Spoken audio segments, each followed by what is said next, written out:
Hi, this is Newt with a minute of medicine for your mind. You know, throughout my lifetime, I've lived through stories such as the Jim Jones cult, the Moon folks in Philadelphia, the Waco, Texas compound, 911, the Social Security office bomber, and now the Muslim extremists in ISIS. And I always wonder what could cause a person to put themselves in harm's way just because someone said so.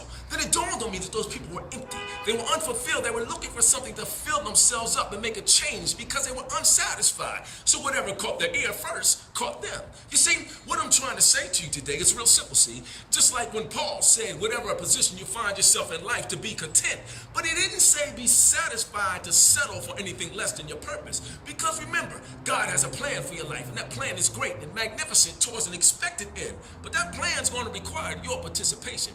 Now, in most traditional, religious, ritual-based holiness churches, you'll find a dogmatic attentiveness to rules for one's life. Even though John 10:10 said that Jesus came to expand your possibilities and not restrict them.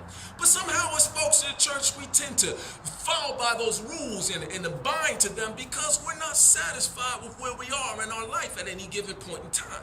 Now that's okay, because the church should be right as long as it's pointing towards the kingdom of heaven and not just heaven. If you're at a church that's just pointing towards heaven, then it's focusing on rules and restrictions. It's going to limit you. But if you're at a church that's pointing towards the kingdom of heaven, it's going to expand your possibilities. You see, God's kingdom is his influence, and he wants you to expand it here on earth because you are the windows of heaven, and his word holds the keys to unlock your possibilities. You see, God's thoughts and plans that he has for your life, they're not in the restrictions of the rules. They're in the freedom of using the keys that are in the principles of his word to unlock your potential.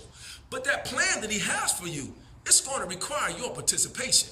This is New with a minute of medicine for your mind.